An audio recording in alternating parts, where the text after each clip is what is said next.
नमस्कार, आप देख रहे हैं दर्श न्यूज। मैं हूं आपके साथ रितेश शर्मा। बिहार में शिक्षा विभाग के अपर मुख्य सचिव के पाठक से जुड़ा मामला अब सीधे मुख्यमंत्री तक पहुंचने लगा है।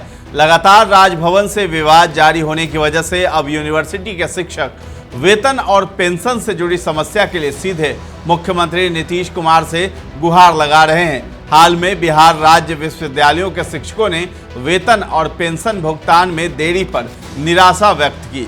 महासंघ ने मुख्यमंत्री नीतीश कुमार से हस्तक्षेप की अपील की। राज्यपाल और कुलाधिपति के अधिकारियों को चुनौती देने के लिए शिक्षा विभाग के अतिरिक्त मुख्य सचिव के पाठक लगातार विवादों में चल रहे हैं।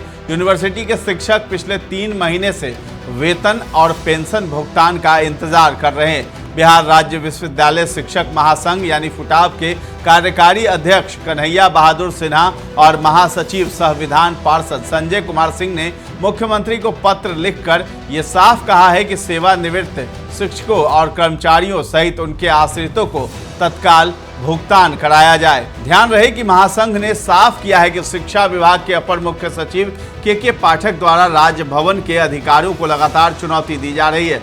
महासंघ ने सबसे बड़ी अपील जो नीतीश कुमार से की है वो ये है कि के पाठक सारी सीमा लांघ चुके हैं। इन्हें शिक्षा विभाग में बनाए रखना पूरी तरह अनुचित है।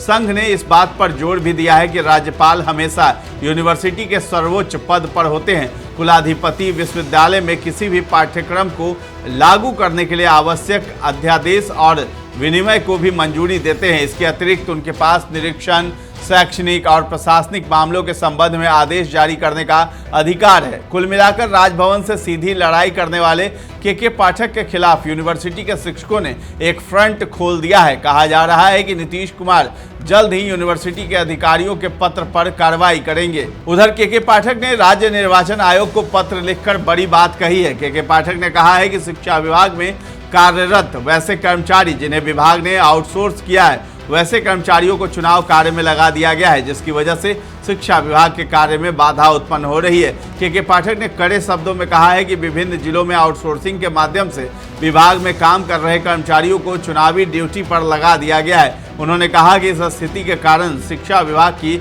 विभिन्न योजनाओं के क्रियान्वयन में बाधा उत्पन्न हो रही है। कुल मिलाकर के पाठक ने शिक्षा विभाग की ओर से राज्य चुनाव आयोग को ये दूसरी बार पत्र जारी किया है। इससे पूर्व के पाठक ने एक पत्र में कहा था कि राज्य में होने वाले चुनाव में स्कूलों के संसाधनों के प्रयोग में सावधानी बरती जानी चाहिए। उसके अलावा एक बार फिर उन्होंने राज्य निर्वाचन आयोग को पत्र लिखकर आउटसोर्सिंग वाले अधिकारियों को चुनाव कार्य से अलग रखने की बात कही है।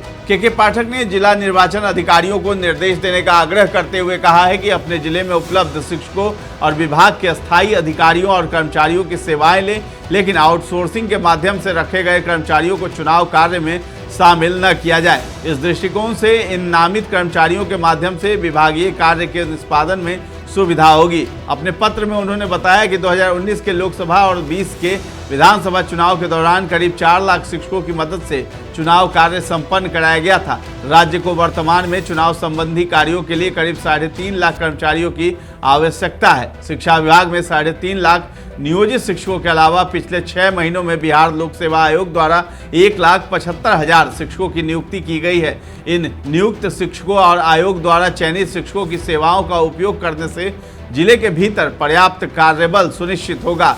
शिक्षकों में नाराजगी है। उसके अलावा के पाठक के खिलाफ प्राथमिक शिक्षा संघ सहित विभिन्न शिक्षक संगठनों ने भी मोर्चा खोल रखा है। एक शिक्षक ने नाम नहीं छापने की शर्त पर बताया कि गर्मी की वजह से अब स्कूलों को महज 2 घंटे के लिए खोला जा रहा है। इसमें भी बेवजह निरीक्षण के लिए अधिकारियों को भेज दिया जा रहा है। पूर्व में एक स्कूलों में 5-5 बार निरीक्षकों को भेजा जाता था, वो बिल्कुल गलत है। एक निरीक्षक आते थे तो दूसरे निरीक्षण के लिए खड़े रहते थे। शिक्षकों का कहना है कि गर्मी की छुट्टी के दौरान भी विभिन्न तरह के कार्य उनके ऊपर लाद दिए गए हैं। गर्मी छुट्टी के दौरान विद्यालय में शिक्षकों को सुबह 8 बजे तक पहुंचना होगा। सुबह 10 बजे के बाद बच्चों को मध्याह्न भोजन कराने के बाद ही शिक्षक विद्यालय छोड़ सकेंगे। हर रोज अपर मुख्य सचिव के पाठक सहित अन्य अधिकारी इसकी समीक्षा भी करेंगे। प्राथमिक एवं मध्य विद्यालय में विशेष कक्षा संचालित की जाएगी। शिक्षक प्रातः 8 बजे से पूर्व विद्यालय पहुंच जाएंगे और छात्रों को मध्याह्न भोजन कराने के बाद लौट सकेंगे।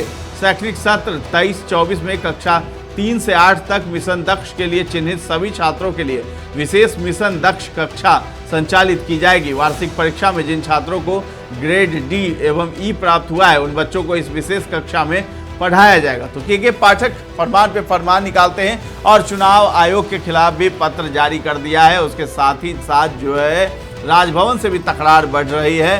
राजभवन में जो गवर्नर है, जो राज्यपाल है राजेंद्र विश्वनाथ आर्लेकर, उन्होंने के पाठक को तलब किया था राजभवन, लेकिन वो नहीं आए। उनके इंतजार में आधे घंटे तक राज्यपाल बैठे रह गए लेकिन नहीं आए। तो उसके बाद वो किसी कार्यक्रम में निकल गए थे।